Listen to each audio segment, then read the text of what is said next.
La petite réflexion avec Claude.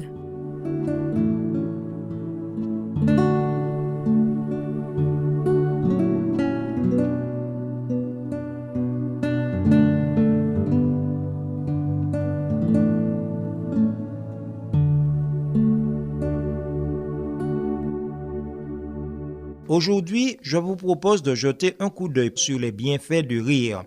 J'ai fait quelques petites recherches sur le sujet et voilà un aperçu de ce que j'ai trouvé. De nombreuses études se sont penchées sur les vertus du rire et la liste des bienfaits est longue. Ainsi, l'humour pourrait réduire les sensations de douleur, booster le système immunitaire, ça veut dire que le rire a aidé à résister à certaines maladies. Le rire augmente la production d'immunoglobuline A dans les glandes salivaires, une protéine essentielle dans les défenses des maladies respiratoires. Il dope aussi le système immunitaire qui va, de ce pas, réguler les hormones de croissance, détruire les virus et les parasites. Il dilate également le thymus, une glande recroquevillée sous l'effet du stress qui se met alors à produire davantage de lymphocytes et cellules anticancéreuses. Au final, M. Bernard Raquin l'affirme, le rire utilisé à titre préventif réduit les risques d'accidents cérébraux, cardiovasculaires, de dépression, de cancer et régénère les fonctions naturelles de guérison. C'est pas si mal. Le rire améliore les fonctions cognitives. Les fonctions cognitives sont l'attention, la mémoire, le langage, la vision et l'imagerie mentale visuelle. Le rire également améliore le raisonnement, etc. Le rire permet également de prévenir les maladies cardiovasculaires, il chasse le stress, sans oublier les fonctions sociales du rire qui permet de faciliter les rapports avec les autres, de s'intégrer à un groupe. Ça vrai qu'il aura dans un groupe moun épisode carré ensemble, ça va permettre de communiquer plus facilement. Il est donc difficile aujourd'hui d'imaginer une vie sans humour.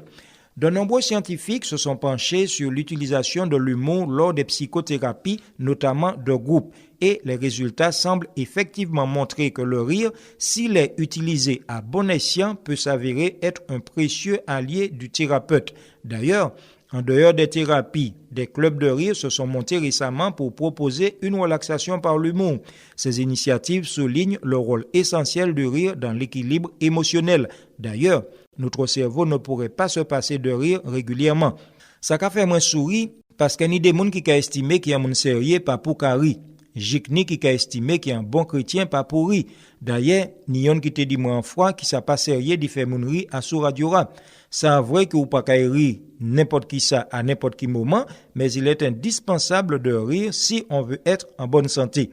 Certains chercheurs ont découvert que le rire peut avoir sur le cerveau certains effets recherchés par ceux qui utilisent de la drogue. Donc, maman là, au lieu de servir marijuana, crack et d'autres bagailles comme ça, rire, vous aurez uniquement des résultats positifs. Rire pas qu'à voir les autres tuer moun, il pas qu'à voir les autres voler l'argent, il pas qu'à détruire aux autres et il pas qu'à voir les autres la jole. On n'a jamais enfermé quelqu'un parce que cette personne riait de bon cœur. Aujourd'hui, l'humour est d'ailleurs utilisé dans de nombreuses situations. Il peut devenir une aide précieuse à l'hôpital notamment. On peut citer l'initiative du docteur Caroline Simmons qui a fondé l'association Le Rire Médecin. Une compagnie de clowns se rend ainsi dans les services de pédiatrie des hôpitaux afin de dédramatiser le séjour et d'offrir un peu de rêve et de fantaisie aux enfants. Chaque année, plus de 35 000 bambins oublient ainsi leur maladie. D'autres associations telles que Zygomatic proposent des spectacles à l'hôpital pour amuser les enfants et les parents. Mais bien sûr, n'attendez pas d'être à l'hôpital pour rire de bon cœur dès que l'occasion se présente. Aujourd'hui, on le sait, le rire est la meilleure arme contre la déprime, l'anxiété, la vieillesse et la maladie. Donc, sous le rite jeune, sous l'informe, sous les vivre bien, rit. Lorsque l'on rit, qu'est-ce qui se passe à l'intérieur du corps? Eh bien, quand on rit, le diaphragme sautille. Il stimule tous les organes qui se trouvent à proximité, c'est-à-dire l'estomac, le foie, la rate, les intestins. Il détend les muscles qui l'entourent, le visage, le cou, la poitrine, l'abdomen et même les bras. Avez-vous déjà essayé d'écrire ou de vous servir un verre d'eau en pleine crise de rire? Impossible. Une bonne rigolade pendant le repas aide aussi à mieux digérer en favorisant la sécrétion de salive, des sucs digestifs et le brassage des aliments. Parallèlement, le système cardiovasculaire se dilate. L'air est expulsé à 120 km/h, ce qui permet de nettoyer à fond les muqueuses des poumons. Résultat, une franche rigolade équivaudrait à une séance de relaxation de 45 minutes. Les moines bouddhistes s'amusent à rire quelques minutes chaque matin pour bien respirer, se mettre en forme et favoriser un esprit serein. Le Dalai Lama lui-même est un grand rieur et il n'a pas une seule ride, note Bernard Raquin qui est psychothérapeute dans son dernier livre « Rire pour vivre ». À Delhi, on voit même des personnes âgées se promener dans les jardins publics, se mettre à rire sous la conduite d'un animateur, puis elles marchent à nouveau et rient encore. Et vous? Combien fois zotjari je dis pas en pile.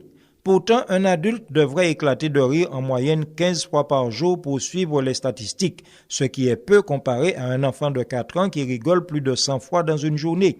Quand on sait qu'au final, les râleurs ont 3 fois plus de risque de mourir d'un infarctus que les autres, on se dit qu'il n'y a pas une minute à perdre pour retrouver sa joie de vivre.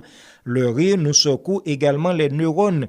Dès les premiers spasmes, il déclenche la production de catécholamine, hormone anti-stress par excellence, et génère des endorphines cérébrales chimiquement proches des opiacés comme l'héroïne ou la morphine. Aussitôt, les niveaux d'anxiété et de nervosité chutent. Le rire facilite l'éveil de l'esprit et l'apprentissage, améliore la mémoire et développe la créativité, résume Dr Bernard Raquin. C'est pour ça les bons prédicateurs, les bons enseignants qui arrêté de temps en temps pour faire public la rire. Comme ça, l'esprit qui a plus disposé à ton sa yo ka di là. Le rire est aussi le meilleur moyen de faire une pause dans sa tête. Quand on rigole, nos 40 000 pensées quotidiennes sont enfin court-circuitées pendant quelques secondes et la nuit qui suit, on dort mieux. Ça, c'est prouvé.